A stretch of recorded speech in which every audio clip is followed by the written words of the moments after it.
silahkan untuk bisa absen di live chat. Nanti kurang lebih pukul 11:05 akan kita mulai perkuliahannya, sehingga nanti diharapkan teman-teman mahasiswa yang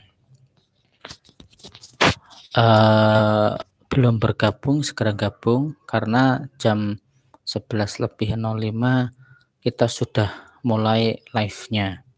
Silahkan untuk bisa absen dulu.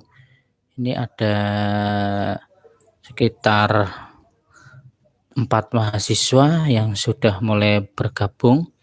Ya, yang pertama ada Ahmad Mukmin Jamaluddin, kemudian ada Mbak Janani Saduyo Amalia.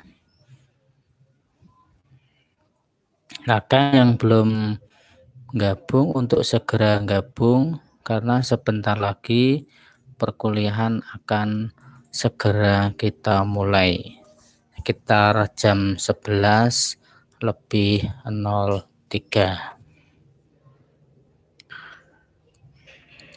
Oke, baiklah, sambil nunggu teman-teman yang lainnya, perlu saya sampaikan juga bahwa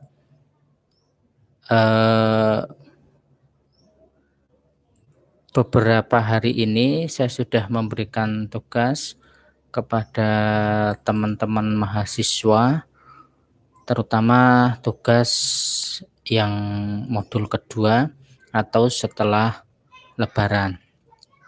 Beberapa tugas juga sudah saya koreksi. Di tugas praktikum yang kelima, kalau bisa teman-teman juga harus memahami bahwa dalam pengumpulan tugas, posisi terutama yang nilai validitas dan nilai reliabilitas itu jangan sampai sama persis, atau hasil akhirnya antara satu mahasiswa dengan mahasiswa yang lainnya itu jangan sampai sama persis.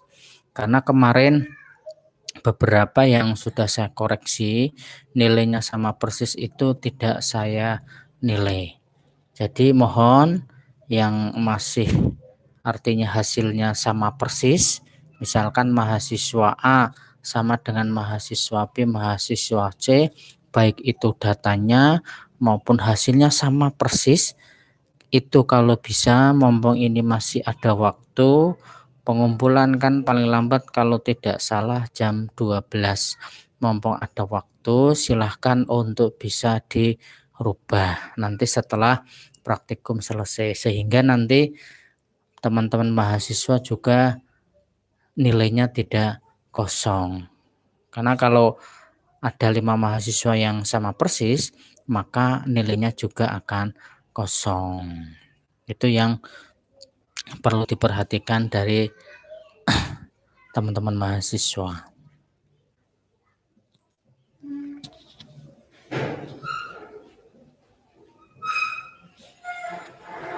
Ini baru ada 5,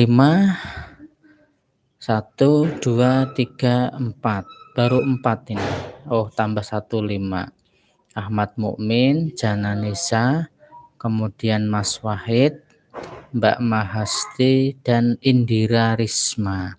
Silahkan teman-teman yang lain yang belum bergabung, yang belum absen atau belum buka linknya untuk bisa segera gabung, karena jam 11:03, kalau jam 11:03 nanti masih ada teman-teman yang belum masuk, kita tambahkan sampai maksimal jam 11:05 nanti kita akan mulai.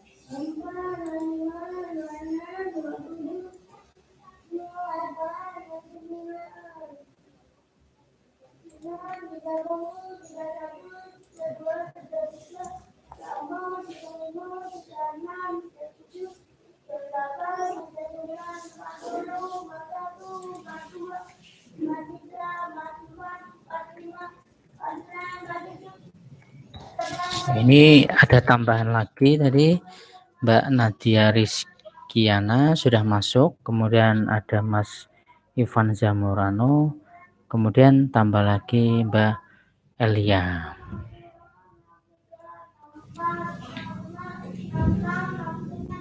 Mohon untuk menuliskan, jangan lupa untuk menuliskan name ya, biar nanti mudah dalam proses absensinya. Waktu kurang 2 menit, nanti saya mulai.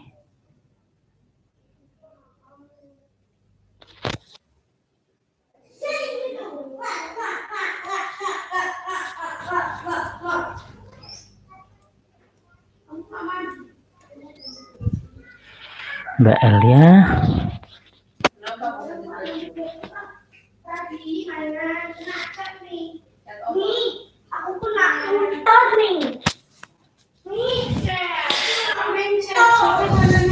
Yang tidak bisa masuk ke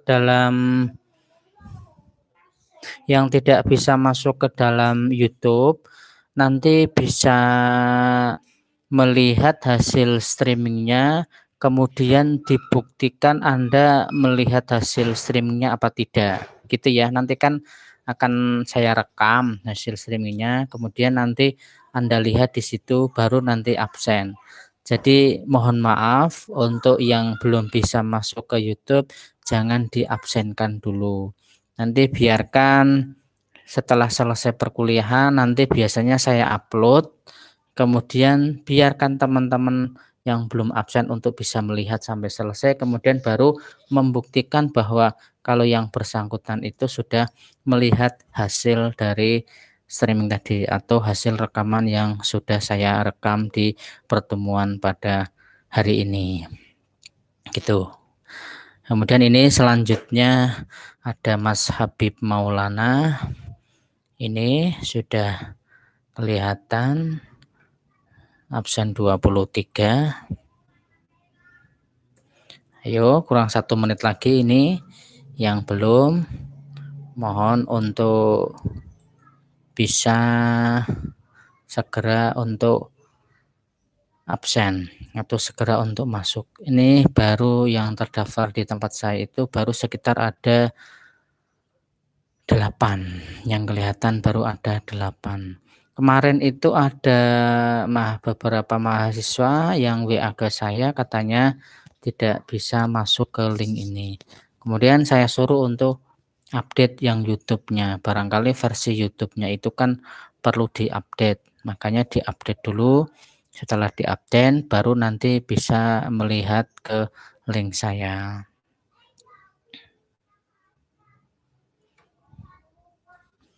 Oke, baiklah. Ini sudah menunjukkan pukul 11:05. Kita mulai saja perkuliahan pada pagi hari ini. Assalamualaikum warahmatullahi wabarakatuh. Selamat pagi dan salam sejahtera untuk kita semuanya. Baiklah, sebelum kita memulai perkuliahan, ada beberapa hal yang perlu saya jelaskan. Yang pertama, bahwa setelah Lebaran itu saya sudah memberikan modul di praktikum 5, praktikum 6, praktikum 7 dan juga di praktikum 8 terus UAS. Nah, di setiap praktikum itu ada tugas yang harus teman-teman mahasiswa kerjakan. Kemarin sudah saya jelaskan bahwa hari ini kalau tidak salah itu ada tempat untuk mengumpulkan tugas praktikum 5, 6, dan 7. Jadi mohon teman-teman yang belum mengumpulkan tugas untuk segera mengumpulkan tugas. Karena itu saya ambil nilainya dari situ. Selain absen saya juga memberikan nilai dari situ. Kemudian nanti pada pertemuan hari ini merupakan pertemuan kita yang terakhir. Artinya minggu depan itu nanti saya hanya memberikan tugas yaitu berupa UAS. Hari ini nanti ada tugas 8 dan juga UAS yang dikumpulkan pada pertemuan minggu depan, yaitu pada tanggal 30 Juni tahun 2020. Jadi setelah 30 Juni kok ada yang mengumpulkan, itu tidak saya terima. Jadi sekali lagi, untuk yang hari ini itu adalah kita pertemuan yang terakhir. Untuk minggu depan itu saya hanya memberikan tugas. Hari ini nanti saya memberikan tugas, kemudian dikumpulkan di pertemuan minggu depan tanggal 30 Juni tahun 2020, dikumpulkan paling lambat pukul 12.00. Kemudian di minggu depan itu yang harus teman-teman mahasiswa kumpulkan itu apa? Yaitu praktikum 8 dan tugas UAS. Di praktikum 8 itu nanti akan saya jelaskan di pertemuan pada hari ini.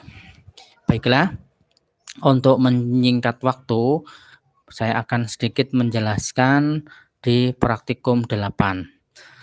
Pada praktikum ke-6 dan ke-7, kemarin saya sudah menjelaskan di praktikum 6 itu, yaitu bagaimana sih cara membuat level dari kapabilitas. Nah, membuat level kapabilitas itu yaitu caranya dengan melakukan pendekatan kuesioner maupun dengan melakukan wawancara. Nah, hasil dari kuesioner dan hasil dari wawancara kemudian kita olah menjadi beberapa tingkatan atau menjadi beberapa level. Di antaranya pada COVID 5.0 itu ada level 0, ada level 1, level 2, level 3, level 4, dan level 5. Semuanya sudah ada pada modul. Kemudian di praktikum 7, setelah kita sudah tahu bahwa level kapabilitasnya itu di posisi berapa, di praktikum 7 kita nanti akan menentukan di praktikum 7 itu yang menentukan tentang skala. Nah, di sini skalanya itu maksudnya apa? Ada 4 macam. Di antaranya ada N, kemudian ada P, kemudian ada L, dan ada F. Kalau N itu yang bagaimana? Kalau N itu jika pencapaiannya mulai dari 0 sampai dengan 15%. Contoh, misalkan kita melakukan audit pada sebuah sistem. Kemudian di situ kita menanyakan bahwa dokumen yang harus ada misalkan katakanlah sebanyak 5. Ternyata setelah kita telusuri dari pihak manajemen itu hanya dapat menyerahkan dokumennya sebanyak 1. Maka itu kan tidak sampai pada 15%. Berarti itu hanya sampai sekitar 10%. Maka ini levelnya adalah 0 karena 0 sampai 15%. Kemudian yang kedua adalah P.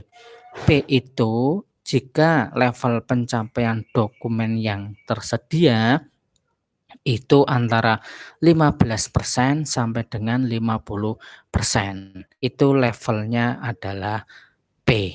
Kemudian yang ketiga itu ada level L. Pencapaiannya antara 50% sampai dengan 85%. Kemudian yang terakhir ada F. Levelnya F yaitu pencapaiannya dokumen yang tersedia itu 85% sampai dengan 100%. Jadi setelah kita sudah tahu, artinya kita sudah mengetahui bahwa kita sudah posisi kapabilitasnya sudah tahu. Posisi kapabilitasnya pada level katakanlah 1. Kemudian setelah itu kita sudah menentukan bahwa skala yang terjadi ternyata di sistem tersebut masuk pada skalanya skala N atau not. Nah, setelah kita sudah melakukan audit tentang itu, maka langkah berikutnya adalah kita memberikan rekomendasi terhadap hasil audit yang sudah kita dapatkan. Contohnya di modul yang sudah saya bagikan itu di situ sudah ada modulnya. Misalkan di sini nama prosesnya adalah EDM 01, Ensure Governance Framework Setting and Maintenance. Bagaimana sih ini tentang skema tata kelolanya dan perawatannya? Ternyata di sini capability-nya pada level 2,4. Kemudian dari target yang dibebankan di EDM 01 adalah 4. Targetnya posisinya pada level 4. Ternyata hanya dicapai di level 2. Maka ini ada gap sebesar 1,60.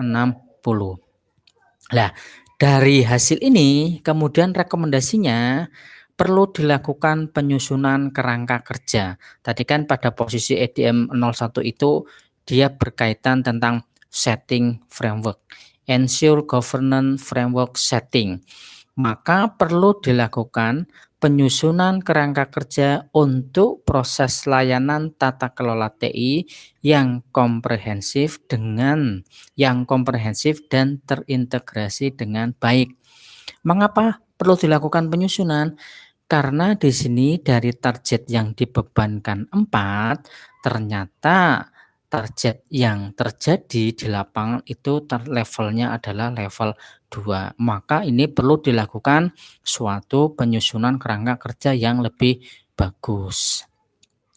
Kemudian contoh lagi, misalkan ini pada EDM 04 yang berisi tentang Ensure Resource Optimization.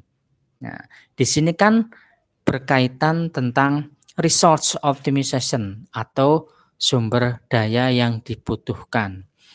Dari targetnya 4, ternyata setelah kita lakukan audit ditemukan levelnya level 3. Maka rekomendasinya adalah perlu dilakukan penambahan personil. Jadi tidak secara keseluruhan ditambahkan. Perlu berbeda dengan yang tadi targetnya 4 ketemu 2. Kalau targetnya 4 ketemu 2 kan ada proses penyusunan dari awal. Tetapi kalau misalkan targetnya 4 ketemunya levelnya 3, maka hanya ada beberapa penambahan. Nah, di sini setelah dari hasil audit ternyata ditemukan adanya personil yang kurang. Maka di sini bisa disebutkan rekomendasinya adalah perlu dilakukan penambahan di personil dan manajemen SDM di bidang TI. Jadi kan ini perbedaannya sedikit. Target yang dibebankan 4, ternyata yang ketemu adalah 3. Nah, dari 3 ini kan kekurangannya ada sedikit. Ya, kekurangan itulah yang kita lakukan rekomendasi. Kemudian contoh lagi.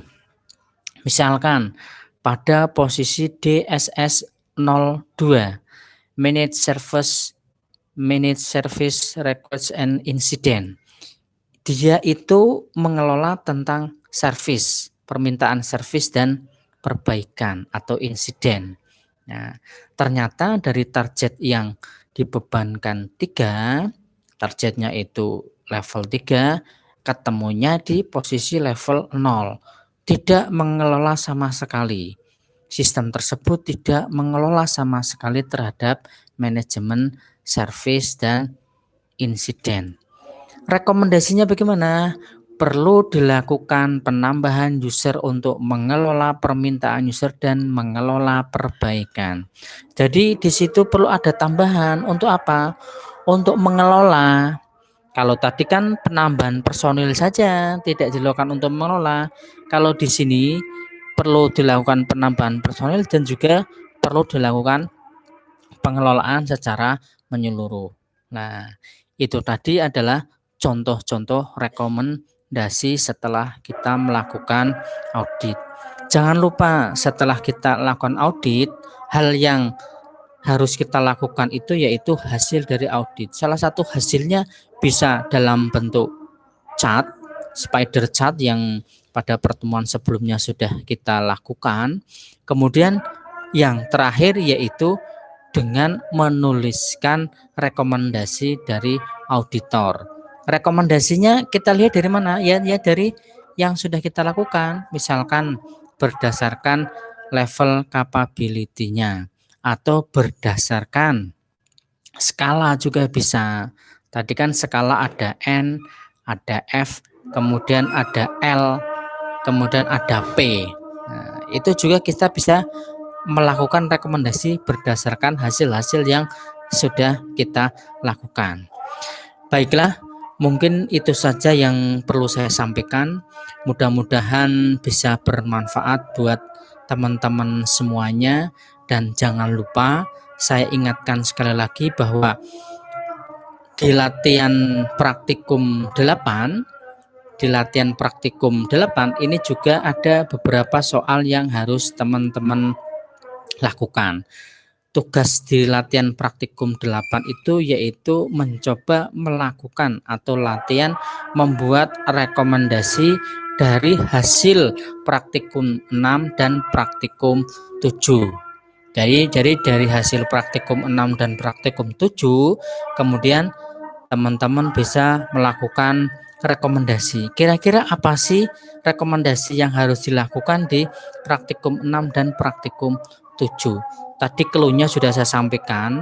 Kalau kekurangannya itu hanya sedikit, artinya misalkan targetnya 4, ternyata ketemu yang ditargetkan itu hanya 3, maka di situ ada sedikit penambahan.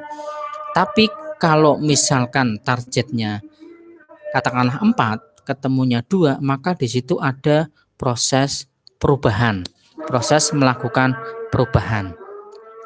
Baiklah, untuk soal ujian akhirnya silahkan teman-teman bisa lihat di situ, dan mudah-mudahan juga teman-teman sudah paham apa yang harus teman-teman lakukan. Mungkin itu saja yang perlu saya jelaskan. Mudah-mudahan bisa bermanfaat buat teman-teman. Terima kasih. Selamat siang. Assalamualaikum warahmatullahi wabarakatuh.